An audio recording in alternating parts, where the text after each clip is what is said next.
या ठिकाणी जाफरा तालुक्यातून आलेले माजी सैनिक आणि आजी सैनिक हे सुद्धा या ठिकाणी उपस्थित आहे। त्यामध्ये माधवराव इंगळे जिल्हा सैनिक कार्यालय जालना यांना विनंती या ठिकाणी पुष्पगुच्छ द्यायचा आहे, पुष्पचक्र द्यायचं आहे।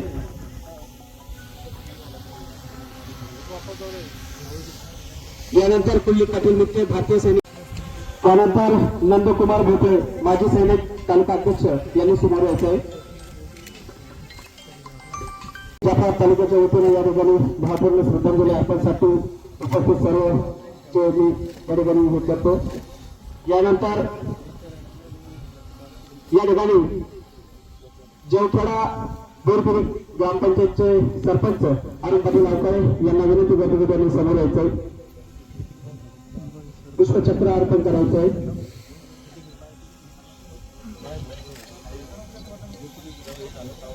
यानंतर दीपक पाटील वाकडे नगराध्यक्ष जाफराबाद यांनी समोर यायचंय। त्यानंतर रमेश पाटील गावडसाहेब जिल्हा उपाध्यक्ष यांना विनंती करतो की त्यांनी समोर यायचंय।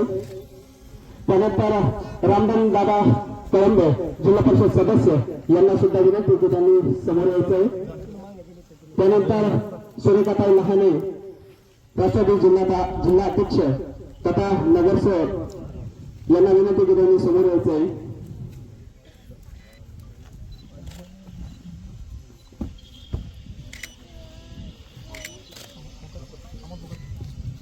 तसेच अमोल फुकट यांना विनंती करतो की त्यांनी सुद्धा समोर यायचंय।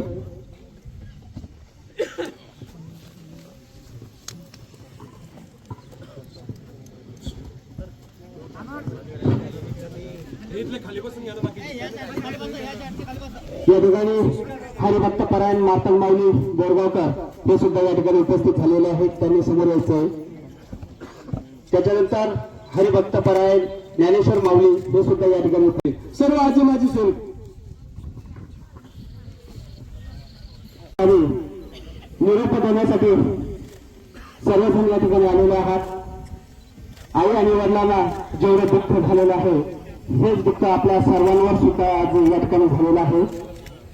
या ठिकाणी मी रामधन पाटील कळंबे यांना विनंती करतो की त्यांनी हे सुद्धा या ठिकाणी उपस्थित आहे, पुष्पचक्र अर्पण करण्यासाठी। दोन्ही गावाच्या वतीनं गड ग्रामपंचायतच्या वतीनं या ठिकाणी आदरणीय सरपंच अरुण पाटील आवकारे हे या ठिकाणी करत आहेत।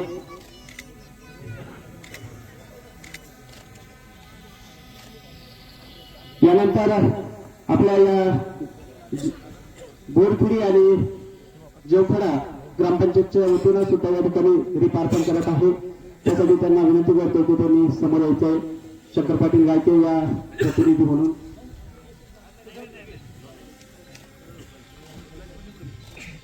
या ठिकाणी दादाजी रमेश पाटील गवार साहेब, दीपक पाटील वाकडे नगराध्यक्ष अरुण दादा आवकारे आणि तथा सूर्यकांताई लहाने या सुद्धा या ठिकाणी रिप अर्पण करत आहे।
वागेकर सर हे देतील अशी मी विनंती करतो की त्यांनी या ठिकाणी सुभेदार सुरेश वाघेकर सर हे या वीर पत्नी आणि माता यांना विनंती आहे की त्यांनी समोर यायचं.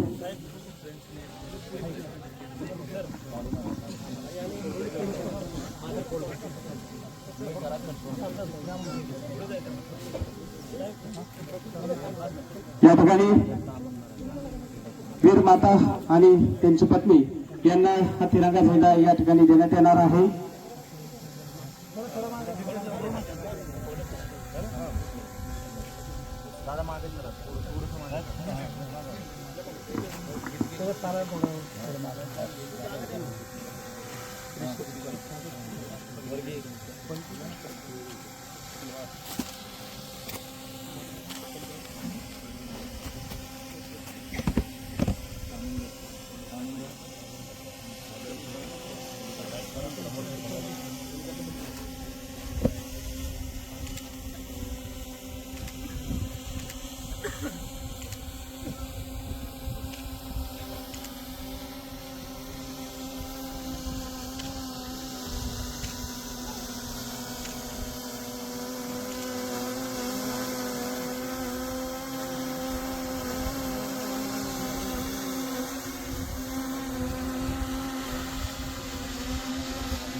भारत माता की, भारत माता की, वंदे वंदे, भारत माता की, भारत माता की. या ठिकाणी वीर माता आणि त्यांची पत्नी यांना या ठिकाणी आणि त्याचा छोटा मुलगा या ठिकाणी ध्वज अर्पण या ठिकाणी करत आहे.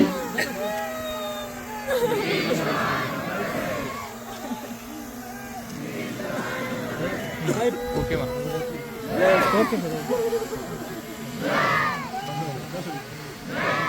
सगळे म्हणतात की एक मित्र गेल्याला जग संपत नाही, पण हे कोणाला समजत नाही की 1 लाख मित्र असले तर एकाची कमी कधी पूर्ण होऊ शकत नाही. असाच एक ज्वलंत मित्र आमच्या या सर्व गोरकरी आणि गावच्या वासियाच्या या सर्वांचा आहे. हा तिरंगा या ठिकाणी त्यांच्या परिवाराला अर्पण करण्यात आलेला आहे.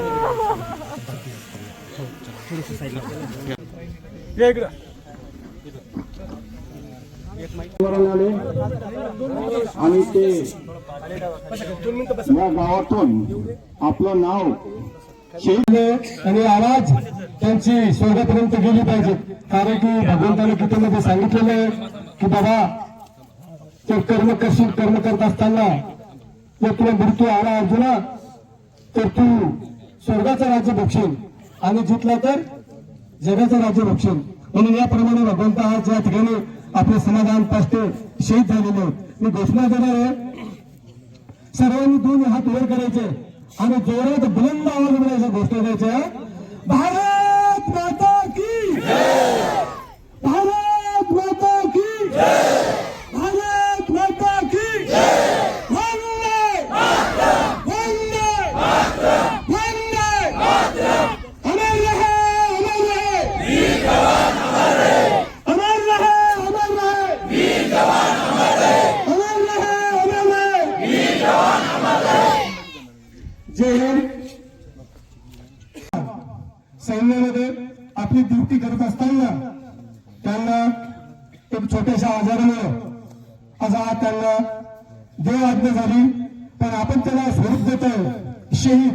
कारण की सैनिक हा आपल्या ड्युटी करत असताना त्याला देव आज्ञा आलेली आहे म्हणून तो शहीद झालेला आहे. हे आपण शब्द वापरायचा म्हणून आपण अमर रहे या घोषणा देतो. आणि खरोखर या ठिकाणी समाधान आज अमर झालेला आहे. बांधवांनो, आपण या ठिकाणी पाहिलं असेल आपला ध्वज फौड करत असताना किती नियोजन, किती कटिबद्ध आणि किती डिसिप्लिन मध्ये तो फौड केला जातो तिरंगा. आणि म्हणून या तिरंग्यासाठी जो सैनिक एक भरती होतो त्या तिरंग्यासाठी आणि आपली सर्व सर्व्हिस, आपलं सर्व तन मन धन, आपलं सर्वस्व जवानी तो अर्पण करतो या देशासाठी आणि तिरंग्यासाठी. म्हणून आपण सर्वांनी या तिरंग्याचा मान सन्मान राखायचा आहे. आणि जे तिरंग्याचा मान सन्मान राखतात, जे सैनिक देशासाठी बांधवांना, सैनिक ज्यावेळेस भरती होतो त्यावेळेस तो एक आगळा वेगळा असतो. सैनिक म्हणजे बाकी लोक ते सर्व्हिस करतात, जिल्हा परिषद असेल, पंचायत समिती असेल, तहसीलदार असेल, तलाठी असेल, अनेक ठिकाणी सर्व टीचर वर्ग असेल, सर्व सर्व्हिस करतात. पण एक आर्मीच्या जवानाची सैनिक एक आगळी वेगळी ड्युटी असते आणि ती ड्युटी बजावत असताना त्यांना हे शिकवलं जातं. पारदर्शकता, इमानदारी आणि वफादारी या 2-3 गोष्टी सैनिकांना शिकवल्या जातात. आणि सैनिकांनी एकदा शब्द दिला, बांधवांनो, सैनिकांना भरती होतो त्यावेळेस आम्ही शब्द दिलेला असतो, मी देशाची माझे प्राणही गेले तरी चालेल पण मी मला हटणार नाही. आणि अशा पद्धतीने ते देशाची भक्ती करतात, सेवा करतात, युद्ध करतात. आणि या ठिकाणी आज तर ठीक आहे आपलं समाधान या ठिकाणी शहीद झालेलं आहे, पण समाधान सारखे अनेक सैनिक या ठिकाणी, माजी सैनिक हे आलेले आहेत, ते ड्युटी करून आलेले आहेत, त्यांच्यासोबत अनेक किस्से झालेले आहेत. आणि आपल्या समाजाने मग ते कारगिल असेल, लद्दाख असेल, अरुणाचल प्रदेश असेल किंवा वाळवंट राजस्थानमध्ये ती तडपती हुई, तापती हुई ती रेती असेल, ज्या रेतीवर पापड कधी टाकलं तरी तो भाजतो. आणि ज्या बर्फामध्ये जर सैनिक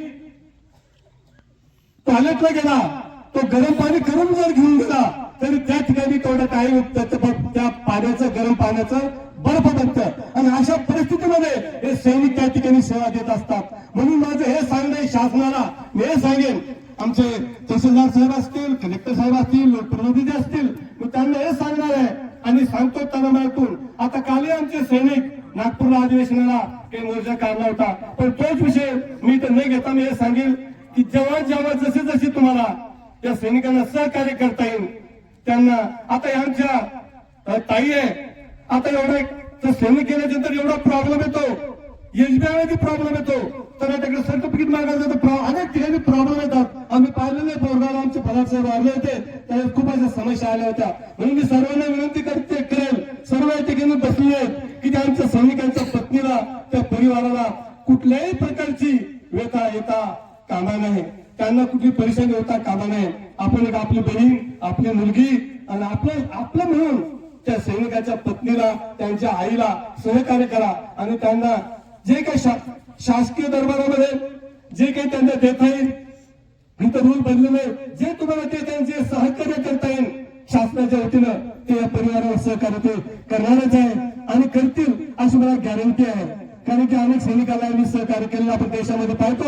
आपण आता मला हरियाणामध्ये एक सैनिक वारला, शहीद झाला, तर त्याला खूप अशी मोठी मदत त्या केंद्र सरकारच्या वतीने केली, स्टेट सरकारच्या वतीने केली, असे अनेक त्यांना सहकार्य झालेले. म्हणून मी सर्व बसलेल्या मान्यवरांना विनंती करेल की यांना जास्तीत जास्त सहकार्य करावं. मोडला अधुरी एक कहाणी, ज्याच्या नावाच्या अगोदर कैलासवासी लावायला जीभ जर पडते, असा आमचा तरुण सहकारी देश सेवेमध्ये कर्तव्य बजावत असताना ज्याला वीरमरण प्राप्त झालं, कैलासवासी समाधान प्रभाकर फास्टे, त्याला शेवटचा निरोप देण्यासाठी या ठिकाणी उपस्थित झालेले सर्व शोकाकुल नातेवाईक, उपस्थित माता बंबानी भगिनी, परवा दिवशी मिलिटरी हॉस्पिटल पुणे या ठिकाणी वयाचे उणेपुरे 26 वर्ष पार करीत असताना समाधानी शेवटचा श्वास घेतला.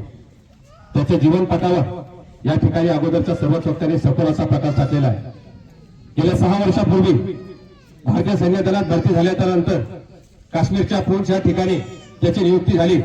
9 मराठा एलआय या ठिकाणी त्याची नियुक्ती झाली आणि अतिशय बर्फाच्या ठिकाणी ड्युटी करत असताना डोक्याला थोडीशी इजा झाली आणि नंतर हळूहळू डोक्याचा आजार त्या ठिकाणी वाढला आणि मग मिलिटरीने त्याची नियुक्ती ट्रेनिंग कॅम्प बेळगाव या ठिकाणी केली आणि कर्तव्य बजावत असताना तब्येत थोडी सिरियस झाली आणि त्या ठिकाणी पुण्याला त्याचं देहावसन झालं. खरं म्हणजे गेल्या 10 दिवसापूर्वी त्याच्या पत्नीनं म्हणजे आमच्या मेघाताईनं तिच्या माहेरी सिल्लोडला स्वामी समर्थाचं पारायण चालू होतं. ते पारायण नवऱ्यासाठी 7 दिवस एकही अन्नाचा कण न खाता त्या ठिकाणी नवऱ्याची तब्येत चांगली व्हावी यासाठी केलं परंतु कोणताही देव माझ्या या ताईच्या मदतीला त्या ठिकाणी आला नाही. रात्री 1 वाजता ज्यावेळेस पार्थिव टेंभुर्णीला आलं, 1 वाजता मी ताईला आणि तिच्या आईला आणि छोट्याशा बाळाला ज्यावेळेस घरी घेऊन गेलो, त्या आईचे तिच्या लेकीप्रती असणारे हुंदके, तिच्या वडिलाचे लेकीप्रती असणारं प्रेम, इथं आल्यानंतर त्याच्या आई वडिलाचं आपल्या मुलाप्रती असणारं प्रेम पाहिल्याच्या नंतर तुम्ही आम्ही फार सुखी आहे. ते देशाचे सैनिक ज्यावेळेस बॉर्डरवर रक्षण करतात ते त्या ठिकाणी असतात, म्हणून आपण इथं सुखी जीवन जगतो याचं भान आपण सदैव ठेवलं पाहिजे. पार्थिवाची गाडी ज्यावेळेस मिटिंगची गाडी समोर होती, माझ्या गाडीमध्ये मेघाताई आणि तिचा छोटा चिरंजीव रुद्रांश आणि त्यांचे आई वडील बसलेले होते. तर या पेटिंगला पाहिल्याच्या नंतर ते छोटं सवाल पप्पा पप्पा पप्पा पप्पा करत होतं.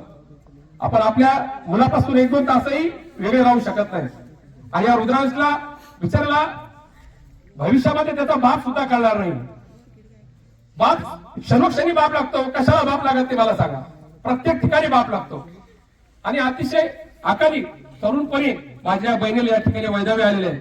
याच्यापेक्षा मोठं दुःख या जगामध्ये कोणतंच असू शकत नाही. कोरड्या भावना, कोरड्या सद्भावना आपण सर्व देऊ. 13 दिवस जवळचे सर्व नातेवाईक थांबतील, पण 13 दिवसाच्या नंतर या माऊलीला हे दुःख तिच्या मरणापर्यंत भोगायचंय. आणि सैनिकाच्या नशिबी आणि सैनिकाच्या कुटुंबाच्या नशिबी अशी वेळ येऊ नये अशी सुद्धा मी देवाला या ठिकाणी प्रार्थना करतो. कारण समाधानच्या पश्चात त्याचे आई वडील हालाकीची परिस्थितीमध्ये या ठिकाणी आहेत. एक भाऊ, त्याची पत्नी, छोटा मुलगा रुद्रांश, त्याचे 2 साले, सासू सासरे, अतिशय हा गोकुळासारखा पास्टे परिवार आहे. निश्चित रूपानं घरातला कर्ता व्यक्ती निघून गेल्याच्या नंतर घरावरचं छप्पर उडत असतं, तशीच परिस्थिती या ठिकाणी या परिवाराची झालेली आहे. मी ईश्वरचरणी प्रार्थना करतो की कैलासवासी समाधानला स्वर्गात चांगली जागा मिळू दे, पुनश्च एकदा मनुष्य जन्म मिळू दे आणि या संपूर्ण पास्टे परिवाराला हे दुःख सहन करण्याची ताकद दे अशी सुद्धा विधात्याच्या चरणी प्रार्थना करतो. आणि या ताईला आणि तिच्या परिवाराला तालुक्याच्या शासन दरबारी असेल, जिल्ह्याच्या शासन दरबारी असेल, ज्या ज्या ठिकाणी काही अडचणी येतील, निश्चित रूपानं एक भाऊ म्हणून तिच्या पाठीमागं आम्ही 100% या ठिकाणी उभं राहू. एवढा एक शब्द या सैनिक बांधवांना या ठिकाणी देतो. दुनिया में मिलते आशिक कहीं, दुनिया में मिलते आशिक कहीं, पर वतन से बड़ा सनम नहीं होता. सोने में लिपटा हो चाहे, सोने में लिपटा हो चाहे, पर तिरंगे से बढ़ के कोई कफन नहीं होता. तिरंगे से बढ़ के कोई कफन नहीं होता. जय हिंद. धन्यवाद. यानंतर उपस्थित सर्व शोकाकुल जन हो, 2 दिवसापूर्वी आपल्यात असलेले समाधान पाष्टे एक काही दिवस आजारानंतर आपल्यातून निघून गेलेले. खरं तर मी त्यांना पर्सनली ओळखतो. सैन्यात भरती झाली तेव्हा या भागातले जे सैनिक आहेत त्या सगळ्यांचं एकत्रित देशाच्या सेवेत आपण जॉईन झाले म्हणून सत्कार करण्याचं भाग्य मला त्या टायमाला लाभलं होतं. परंतु सीमेचं संरक्षण करत असताना ते आजारी पडले. पुण्याच्या मिलिटरी हॉस्पिटलमध्ये उपचार करत असताना त्यांना देवाज्ञा झाली. खरं तर सैनिकाचं जीवन कसं असतं याचं वर्णन माझ्या अगोदरच्या वक्त्यांनी केलेलं आहे. परंतु त्यांना तर वीरमरण आलंच, परंतु बोरखेडी गायकी हे गाव वीरभूमी या निमित्तानं झालेलं आहे. माझी आपल्या सगळ्यांना आग्रहाची विनंती की अशा वीरपुत्राला आपण नेहमीच सर्वजण एकजुटीनं त्यांच्या पाठीमागं उभे राहतो आणि या कुटुंबामागं आम्ही सर्वजण खंबीरपणानं उभे राहू, एवढं मी आपल्याला आजच्या प्रसंगी सांगतो. आणि माझ्या वतीनं, माझ्या कुटुंबाच्या वतीनं आणि या ठिकाणी उपस्थित असलेल्या वीरपुत्राला श्रद्धांजली अर्पण करण्यासाठी सर्वांच्या वतीनं मी त्यांना श्रद्धांजली अर्पण करतो. धन्यवाद. या ठिकाणी विनंती की बसून घ्या. ज्यांची आवश्यकता त्या ठिकाणी अशा लोकांनी त्या ठिकाणी थांबणं आवश्यक आहे. टेबल घ्या ताबडतोब चला.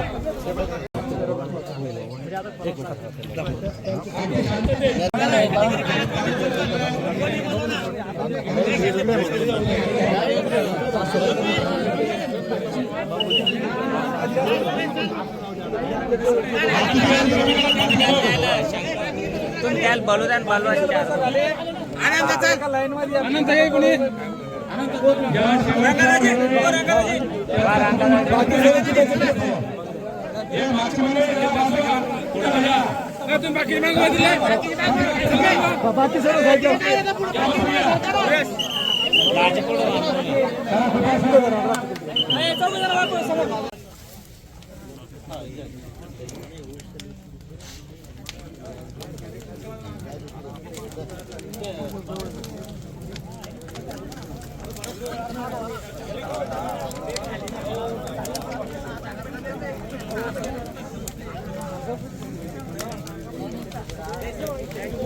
चालेल गावकरी तुमच्या पद्धतीने घ्या.